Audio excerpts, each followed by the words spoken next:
നമസ്കാരം, എൻ്റെ മുക്ക് ന്യൂസിലേക്ക് സ്വാഗതം. മുക്കത്ത് കടയിൽ വീണ്ടും മോഷണം.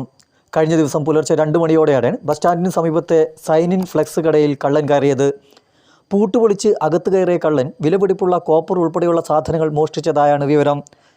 മോഷണ ശ്രമത്തിൻ്റെ ഭാഗമായി സീലിംഗ് പൊളിഞ്ഞിട്ടുണ്ട്.